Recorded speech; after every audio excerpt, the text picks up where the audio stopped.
அடுத்த வினா பாருங்க. ஆள், ஆண், ஒடு, ஓடு, உடன் ஆகியவை எவ்வேற்றுமை அப்படின்னு சொல்லிட்டு கேட்டிருக்காங்க. பாருங்க இங்க வந்து ஆள், ஆண், ஒடு, ஓடு, உடன் அப்படின்னு சொல்லிட்டு நிறைய வேற்றுமை உருபுகள் வந்து கொடுத்திருக்காங்க. இது எல்லாம் எந்த வகை வேற்றுமையில வந்து அடங்கும் அப்படின்னு சொல்லிட்டு கேட்டிருக்காங்க. விடைகள் பாருங்க. இரண்டாம் வேற்றுமை, மூன்றாம் வேற்றுமை, நான்காம் வேற்றுமை, ஐந்தாம் வேற்றுமைன்னு சொல்லிட்டு இங்க விடைகள் கொடுக்கப்பட்டிருக்கு.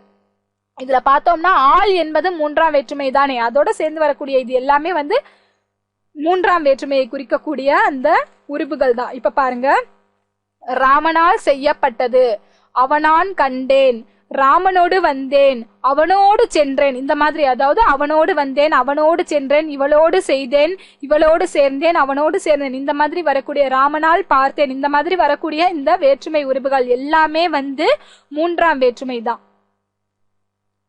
இங்க பாருங்க, தூங்கு கையான் ஓங்கு நடை என்னும் தொடரில் அமைந்துள்ள வேற்றுமை உருபு எது அப்படின்னு சொல்லிட்டு கேட்டிருக்காங்க. தூங்கு கையான் ஓங்கு நடை, நல்லா இங்க கவனிக்கணும். தூங்கு கையான் ஓங்கு நடை இந்த சொல்ல சொல்லி பாருங்க. இப்ப இந்த தொடரை வந்து சொல்லி பாருங்க. தூங்கு கையான் ஓங்கு நடை, இதுல வந்து அமைஞ்சிருக்கிற வேற்றுமை உருபு எது அப்படின்னு சொல்லிட்டு கேட்டிருக்காங்க. ஆள், அன், ஆண், இன். இங்க பாருங்க, தூங்கு கூட்டல் கை கூட்டல் ஆண், கையான், தூங்கு கையான் அப்படின்றனால ஆண் என்பது சரியான விடை.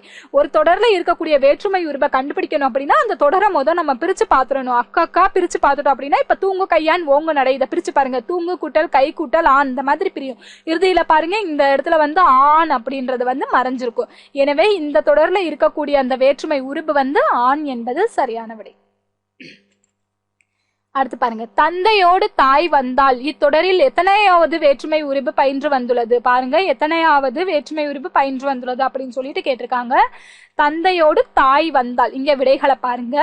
இரண்டாம், மூன்றாம், நான்காம், ஐந்தாம், இதுல வந்து எத்தனாவது வேற்றுமை உருபு வந்து வந்திருக்கு அப்படின்னு சொல்லிட்டு கேட்டிருக்காங்க. பாருங்க, தந்தையோடு தாய் வந்தால் இந்த இடத்துல இருக்கக்கூடிய வேற்றுமை உருபு எது அப்படின்னு முதல் கண்டுபிடிக்கணும். தந்தை கூட்டல் ஓடு, தந்தையோடு. அப்ப ஆண், அன், ஓடு, ஓடு இதெல்லாம் எத்தனாவது வேற்றுமை உருபுன்னு பார்த்தோம்? மூன்றாம் வேற்றுமை உருபு. எனவே மூன்றாம் வேற்றுமை உருபு என்பதுதான் சரியான விடை. அடுத்தது பாருங்க, தலைவர் நந்தினிக்கு பரிசு வழங்கினார் என்னும் தொடரில் அமைந்துள்ள வேற்றுமை உருபு எது அப்படின்னு சொல்லிட்டு கேட்டிருக்காங்க.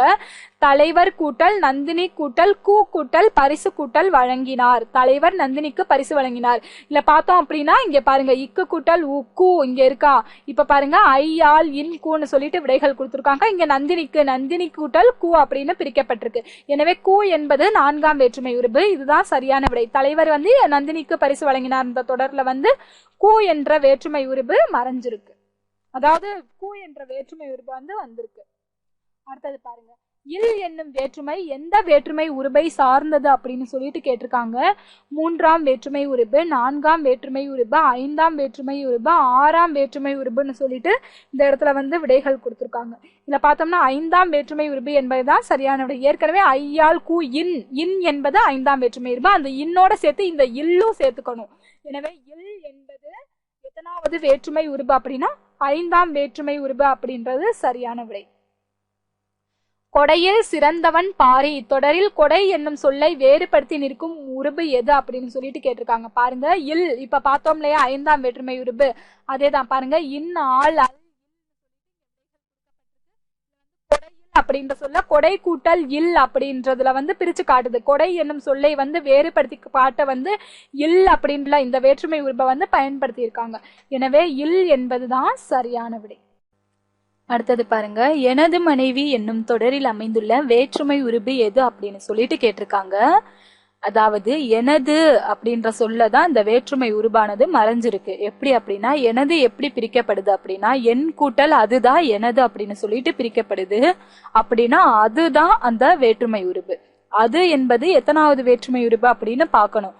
பாருங்க, ஐ, ஆல், கூ, இன், அது, அதாவது ஆறாவது வேற்றுமை உருபா வருது. இப்ப கீழே விடைகளை கொடுத்திருக்காங்க. ஆறாம் வேற்றுமை உருபு, ஏழாம் வேற்றுமை உருபு, இரண்டாம் வேற்றுமை உருபு, மூன்றாம் வேற்றுமை உருபு.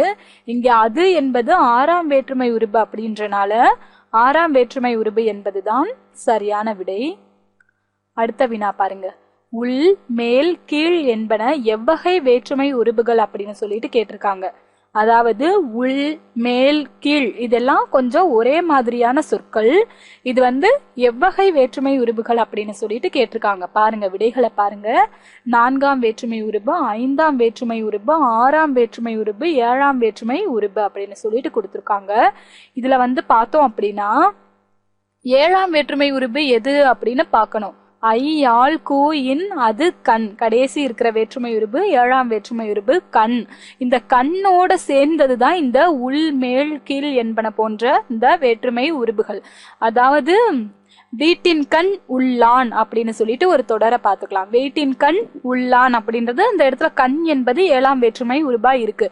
வீட்டின் உள் உள்ளான் அப்படின்னு சொல்லி பாருங்க, பொருள் ஒன்னாதான் வரும். வீட்டுக்குள்ள இருக்கான் அப்படின்னு சொல்லுவோம் இல்லையா, வீட்டின் கண் உள்ளான், வீட்டினுள் இருக்கான் அப்படின்னு சொல்லிட்டு வீட்டினுள் உள்ளான் அப்படின்னு சொல்லிட்டு சொல்லி பார்த்தோம் அப்படின்னா பொருள் ஒன்னா வரும். எனவே இந்த உள் மேல் கீழ் இதே மாதிரிதான் மேல் கீழ் இந்த 2 சொல்லுக்குமே வரும். இதே மாதிரி வர்றது எல்லாமே வந்து 7ஆம் வேற்றுமை உருபுகள் தான். அடுத்த வினா, இடப்பொருளை உணர்த்தும் வேற்றுமை உருபு எது அப்படின்னு சொல்லிட்டு கேட்டிருக்காங்க. பாருங்க, முதல் வேற்றுமை உருபு, 6ஆம் வேற்றுமை உருபு, 7ஆம் வேற்றுமை உருபு, 8ஆம் வேற்றுமை உருபுன்னு சொல்லிட்டு விடைகள் கொடுத்திருக்காங்க. இது வந்து இடப்பொருளை உணர்த்தக்கூடிய வேற்றுமை உருபு எது அப்படின்னு சொல்லிட்டு கேட்டிருக்கிறனால 7ஆம் வேற்றுமை உருபு தான். அதாவது ஏதாவது ஒரு குறிப்பிட்ட இடத்தை வந்து குறித்து காட்டுமானால் அது 7ஆம் வேற்றுமை உருபா தான் இருக்க முடியும். இப்ப எடுத்துக்காட்டு பார்த்தோம் இல்லையா, வீட்டினுள் உள்ளான், வீடு அப்படின்னு சொல்லக்கூடிய ஒரு இடத்தை குறிக்கக்கூடியது. வீதியின் கண் சென்றான் அப்படின்னு சொன்னோம்னா கண் அப்படின்றது 7ஆம் வேற்றுமை உருபு. வீதி அப்படின்ற இடத்த வந்து சுட்டி காட்டுது இல்லையா, ஏதாவது ஒரு இடத்துல ஒரு பொருள் இருக்கணும், இல்லாட்டி யாராவது ஒரு இடத்துல இருக்கணும். இந்த மாதிரி ஒரு பொருண்மையில வந்துருச்சுன்னா அது 7ஆம் வேற்றுமை உருபு தான். அடுத்த தொடரை பாருங்க. பெட்டிக்குள் பணம் உள்ளது என்னும் தொடரில் அமைந்துள்ள வேற்றுமை உருபு எது அப்படின்னு சொல்லிட்டு கேட்டிருக்காங்க. நல்லா இந்த தொடரை வந்து வாசிச்சு பாருங்க. பெட்டிக்குள் பணம் உள்ளது, இதுல வந்து எது வேற்றுமை உருபு அப்படின்னு சொல்லிட்டு கேட்டிருக்காங்க. உள், இல், இன், ஆள்னு சொல்லிட்டு விடைகள் கொடுத்திருக்காங்க. இதுல வந்து உள் என்பதுதான் சரியான விடை. இந்த இடத்துல வந்து பெட்டி கூட்டல் உள், பெட்டிக்குள் அப்படின்னு சொல்லிட்டு வரும். எனவே உள் என்பதுதான் இந்த இடத்துல வந்து வேற்றுமை உருபா அமைஞ்சிருக்கு. அடுத்த வினா, 8ஆம் வேற்றுமை எவ்வாறு அழைக்கப்படுகிறது அப்படின்னு சொல்லிட்டு கேட்டிருக்காங்க. 8ஆம் வேற்றுமைக்கு வந்து உருபு கிடையாது. எனவே 8ஆம் வேற்றுமை அப்படின்னு சொல்லிட்டு தான் அழைப்பாங்க. அதை வந்து வேற மாதிரி எப்படி அழைப்பாங்க அப்படின்னு சொல்லிட்டு கேட்டிருக்காங்க. கருத்தா வேற்றுமை, விழி வேற்றுமை, எழுவாய் வேற்றுமை, வேற்றுமை விரி அப்படின்னு சொல்லிட்டு இந்த இடத்துல வந்து விடைகள் கொடுக்கப்பட்டிருக்கு. இல்ல பார்த்தோம்னா கருத்தா வேற்றுமை, எழுவாய் வேற்றுமை இது ரெண்டுமே வந்து முதல் வேற்றுமையை குறிக்கக்கூடியது. அதாவது ஏதாவது ஒரு பேரை வந்து குறிக்கக்கூடிய வேற்றுமை வந்து முதல் வேற்றுமை இல்லையா, அதுக்குதான் கருத்தா வேற்றுமை, எழுவாய் வேற்றுமை அப்படின்னு சொல்லிட்டு சொல்லுவோம். அதுக்கப்புறம் பார்த்தோம்னா வேற்றுமை விரினா, அதாவது ஒவ்வொரு இடத்துல வந்து வேற்றுமை வந்து தொக்கி வரும், வேற்றுமை உருபு வந்து தொக்கி வரும், ஒவ்வொரு இடத்துல வந்து தொகாமல் அப்படியே வெளிப்படையா வரும், அது வந்து வேற்றுமை விரி. ஆனா 8ஆம் வேற்றுமை உருபு வந்து வேற மாதிரி எப்படி அழைக்கலாம் அப்படின்னா விழி வேற்றுமை அப்படின்னு சொல்லிட்டு அழைக்கலாம். ஏதாவது ஒரு பொருளை விழித்தற்கண் வருது, அதாவது இப்ப யாராவது ஒரு பர்சனை வந்து நம்ம கூப்பிடுறோம் அப்படின்னா கந்தனே, கந்தா, அதாவது அவனுடைய பேர் வந்து கந்தன் சொல்லிட்டு இருக்கும். அவரை வந்து கூப்பிடணும் அப்படின்னா கந்தா அப்படின்னு சொல்லிட்டு விழிச்சு கூப்பிடுறோம் இல்லையா, விழித்தற் பொருளில் வர்றனால இந்த 8ஆம் வேற்றுமையை வந்து விழி வேற்றுமை அப்படின்னு சொல்லிட்டு அழைக்கிறாங்க. அடுத்த வினா, பெயர் சொல் சில மாற்றங்களுடன் அழைத்தற் பொருளில் வரும் வேற்றுமை எது அப்படின்னு சொல்லிட்டு கேட்டிருக்காங்க. பாருங்க, பெயர் சொல்லா இருக்கணும், அந்த பெயர் சொல் வந்து சில மாற்றங்களுடன் அழைத்தற் பொருளில் வரும் அப்படின்னு சொல்லிட்டு கேட்டிருக்காங்க. அது எந்த வகை வேற்றுமை அப்படின்னு சொல்லிட்டு கேட்டிருக்காங்க. இங்க விடைகளை பாருங்க. முதல் வேற்றுமை, 4ஆம் வேற்றுமை, 6ஆம் வேற்றுமை, 8ஆம் வேற்றுமைன்னு சொல்லிட்டு விடைகள் கொடுத்திருக்காங்க. இதுல பார்த்தோம் அப்படின்னா பார்த்த அதே தான் 8ஆம் வேற்றுமை தான் சரியான விடை. அதாவது விழித்தற் பொருள்ல வர்றதும் அழைத்தற் பொருள்ல வர்றது எல்லாமே இந்த 8ஆம் வேற்றுமை தான். அதாவது இப்ப எடுத்துக்காட்டுக்கு வந்து மணிகண்டன் சொல்லிட்டு ஒரு பெயர் இருக்கு, அந்த பேரை வந்து விழித்து அதாவது அழைத்து கூப்பிடுறப்ப மணிகண்டன் அப்படின்னு சொல்லிட்டு கூப்பிட மாட்டோம், மணிகண்டா அப்படின்னு சொல்லிட்டு விழித்து கூப்பிடுவோம் இல்லையா. எனவே பெயர் சொல் வந்து அங்க மாற்றம் பெறுது. மணிகண்டன் அப்படின்ற அந்த பேர்ல வந்து இறுதி எழுத்து வந்து இன் அப்படின்னு இருக்கு, ஆனா அந்த இன்னை எடுத்து அந்த டகரத்தை வந்து நீட்டு ஒலிக்கிறாங்க. மணிகண்டா அப்படின்னு சொல்லிட்டு இறுதியில இருக்கக்கூடிய அந்த இன்னை எடுத்துக்கிட்டு ஈற்று அயல் எழுத்தா இருக்கக்கூடிய, அதாவது இறுதி எழுத்துக்கு முன் முன் எழுத்தா இருக்கிற எழுத்துக்களை வந்து இலக்கணத்துல வந்து ஈற்று அயல் எழுத்து அப்படின்னு சொல்லிட்டு சொல்லுவோம். அந்த எழுத்தை வந்து நீட்டி ஒலிப்போம். எனவே இந்த மாதிரி பெயர் சொல் வந்து சின்ன சின்ன மாற்றங்களோட வந்துட்டு அழைத்தற் பொருள்ல வந்துருச்சு அப்படின்னா அது வந்து 8ஆம் வேற்றுமை தான் அப்படின்றத ஈஸியா கண்டுபிடிச்சிடலாம். அடுத்த வினா, கந்தன் என்னும் பெயர் சொல் விழி ஏற்கும் போது எவ்வாறு மாறும் அப்படின்னு சொல்லிட்டு கேட்டிருக்காங்க. இப்ப கந்தன் என்பது ஒரு பெயர் சொல், அது 8ஆம் வேற்றுமையா வந்து விழி ஏற்கும் போது எப்படி மாறுபடும் அப்படின்னு சொல்லிட்டு கேட்டிருக்காங்க. கந்த, கந்தனோ, கந்தா, கந்தனே அப்படின்னு சொல்லிட்டு இங்க விடைகள் கொடுக்கப்பட்டிருக்கு. இங்க வந்து பார்த்தோம் அப்படின்னா இந்த கந்தனை வந்து நம்ம எப்படி அழைப்போம்னு யோசிச்சு பார்த்தா கந்தா அப்படின்னு சொல்லிட்டு தானே அழைப்போம். முருகா, கந்தா இந்த மாதிரி தான். அதாவது முருகன் அப்படின்னு இருந்துச்சுன்னா அந்த இன்ன எடுத்துட்டு முருகா அப்படின்னு அழைப்போம். கந்தன் அப்படின்னா கந்தா அப்படின்னு தானே அழைப்போம். நம்மளே அழைச்சு பார்க்கணும். அந்த மாதிரி பண்ணி பாக்குறப்ப ஈஸியா நம்மளுக்கு வந்து விடை கிடைக்கும். இந்த இடத்துல வந்து கந்தா என்பதுதான் சரியான விடை. கந்தனே அப்படின்னு சொல்லிட்டு கூட கூப்பிடலாம், அதுவும் அழைத்தற் பொருள்ல தான் வருது. ஆனா வந்து முக்கியமா வந்து அழைக்கப்படுறது இந்த ஈற்று அயல் எழுத்து வந்து கொஞ்சம் நீட்டி ஒலிக்கிறது தான் முக்கியமா இருக்கு. இந்த ஏகாரத்தை சேர்த்து ஒலிக்கிறது கூட ஒரு வகை விழிப்பொருள் தான். அதாவது அந்த பேர் சொல் வந்து எந்த விதமான மாற்றத்தை கூட பெறலாம். அதாவது கந்தனே, அந்த கந்தன் என்ற பெயர் சொல் வந்து கந்தா அப்படின்னு சொன்னா கூட கந்தனை அழைக்கிற பொருள்ல தான் வரும். கந்தனே அப்படின்னு சொன்னா கூட அந்த அழைத்தற் பொருள்ல தான் வரும். ஆனா பெரும்பாலும் அழைக்கப்படுறதுனால இந்த இடத்துல வந்து கந்தா என்பது சரியான விடை.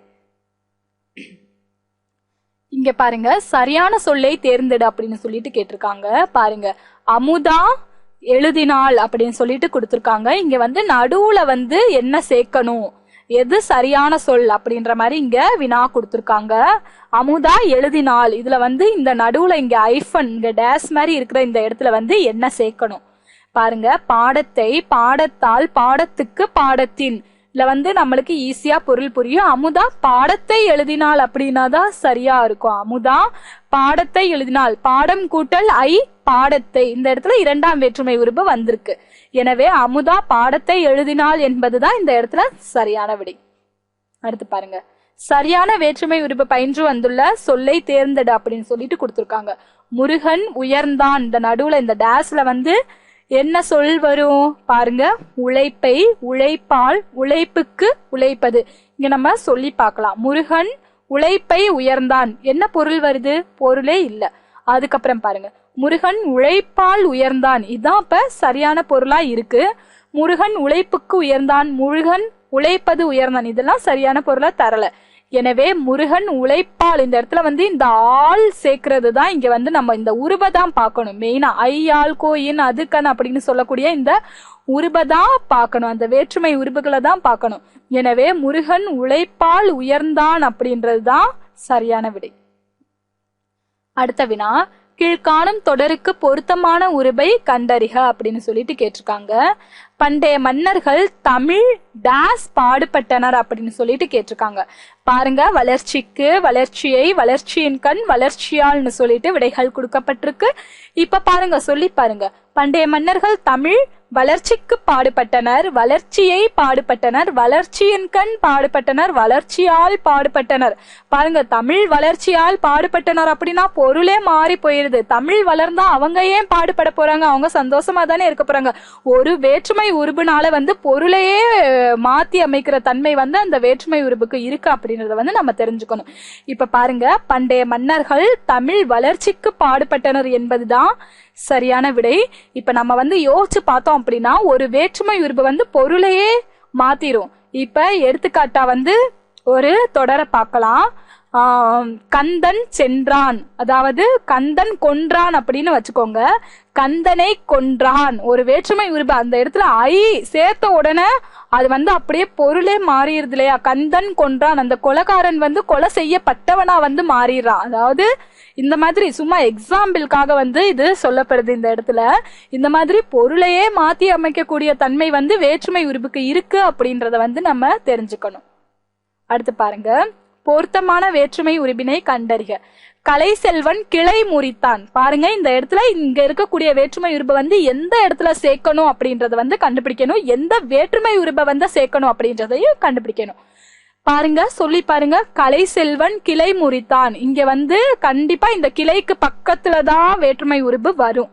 பாருங்க, கலைசெல்வன் கிளையை முறித்தான், கலைசெல்வன் கிளையால் முறித்தான், கலைசெல்வன் கிளைக்கு முறித்தான், கலைசெல்வன் கிளையின் முறித்தான். பாருங்க எது சரியா வருது? ஐ தான் சரியா வருது. கலைசெல்வன் கிளையை முறித்தான் என்பதுதான் சரியான விடையா இருக்கு. எனவே இந்த இடத்துல வந்து பொருத்தமான வேற்றுமை உருபு எது அப்படின்னா ஐ என்பதுதான் சரியான விடை. அடுத்து, இது கபிலன் சட்டை. இந்த இடத்துல என்ன வேற்றுமை உருபு வரும் அப்படின்னு சொல்லிட்டு கேட்டிருக்காங்க. ஐ, ஆல், கு, அது அப்படின்னு சொல்லிட்டு விடைகள் கொடுத்திருக்காங்க. இங்க பாருங்க, இது கபிலனை சட்டை அப்படின்னா பொருள் வராது, கபிலனால் சட்டைனாலும் பொருள் வராது, கபிலனுக்கு சட்டைனாலும் பொருள் வராது. இது கபிலனது சட்டை அப்படின்னு சொல்லி பாருங்க, பொருள் சரியா விளங்குது. எனவே அது என்பதுதான் இந்த இடத்துல சரியான வேற்றுமை உருபு. அடுத்து பாருங்க, மேடை லக்குமி பாடுகிறாள். பொருளே இல்ல, ஆனா ஒரு வேற்றுமை உருப சேர்க்கிறனால பொருள் எப்படி வருதுன்னு பாருங்க. மேடையால் லக்குமி பாடுகிறாள். மேடையால் பாட முடியுமா? முடியாது. மேடையாது லக்குமி பாடுகிறாள் முடியாது. மேடையின் லக்குமி பாடுகிறாள் முடியாது. மேடையில் லக்குமி பாடுகிறாள். மேடையில் ஏறிதான் பாட முடியும். எனவே மேடையில் லக்குமி பாடுகிறாள் என்பதுதான் சரியான விடை. இந்த இடத்துல வந்து இந்த மேடைக்கு பக்கத்துல இந்த இல் எனப்படுகின்ற இந்த வேற்றுமை உருபு வந்து வரணும். எனவே மேடையில் லக்குமி பாடுகிறாள் என்பது சரியான விடை. அடுத்து பாருங்க, ஒரு பொருளை இனம் பிரித்து காட்ட பயன்படுவது எது அப்படின்னு சொல்லிட்டு கேட்டிருக்காங்க. பாருங்க, இனமொழி, குறிப்பு வினை, அடைமொழி, பேர்மொழின்னு சொல்லிட்டு இங்க விடைகள் கொடுக்கப்பட்டிருக்கு. இங்க பார்த்தோம் அப்படின்னா ஒரு பொருளை வந்து இனம் பிரிச்சு காட்ட பயன்படுறது எது அப்படின்னு சொல்லிட்டு கேட்டிருக்காங்க. நல்லா யோசிச்சு பார்த்தோம் அப்படின்னா அடைமொழி அப்படின்றது நம்மளுக்கு விளங்கும். அதாவது ஏதாவது ஒரு பொருளை வந்து அதனுக்குரிய இனத்தை வந்து பிரிச்சு காட்டணும் அப்படின்னா அடைமொழி தான் முக்கியமா பயன்படுது. இப்ப பாருங்க, எடுத்துக்காட்டா பாடநூல் அப்படின்னு சொல்லிட்டு ஒரு பொது பெயர் இருக்கு. அது எந்த பாடநூல் அப்படின்னு ஒரு கேள்வி வரும். எனவே அதுக்கு முன்னாடி ஒரு அடைய சேர்த்தோம்னா எந்த பாடநூல்னு தெரிஞ்சுட்டு போயிரும். பாருங்க, பாடநூல் அப்படின்னா பொது சொல். தமிழ் பாடநூல் அப்படின்னு சொல்றப்ப அது வந்து தமிழுக்கு உரிய பாடநூல் அப்படின்னா அந்த தமிழுக்குரிய அந்த இனத்தோட சேர்க்கப்படுது இல்லையா? எனவே ஒரு பொருளை வந்து இது இந்த வகை அது, இது இந்த இனத்தது அப்படின்னு சொல்லிட்டு இனம் பிரிச்சு காட்ட பயன்படுறது வந்து அடைமொழி. அடுத்த வினா பாருங்க, பொருள்களை இனம் பிரித்தறிய உதவும் அடைமொழிகள் எவ்வகை அடைமொழின்னு சொல்லிட்டு கேட்டிருக்காங்க. இனமற்ற அடைமொழி, இனமுள்ள அடைமொழி, இனமில்லா அடைமொழி, இன அடைமொழின்னு சொல்லிட்டு இங்க விடைகள் கொடுக்கப்பட்டிருக்கு. இதுல வந்து பார்த்தோம் அப்படின்னா இனமுள்ள அடைமொழி என்பதுதான் சரியான விடை. அதாவது இது இதற்குரிய இனம், இது இதற்குரியதா அப்படின்னு சொல்லிட்டு பிரிச்சு காட்டுறப்ப அதுக்கு இனம் இருக்கு இல்லையா? எனவே அதுக்கு வந்து இனம் உள்ள அடைமொழி அப்படின்னு பேர் கொடுத்திருக்காங்க. ஒருவேளை இனம் இல்லாட்டி அதை வந்து இனமில்லா அடைமொழி அப்படின்னு சொல்லிட்டு சொல்லுவோம்.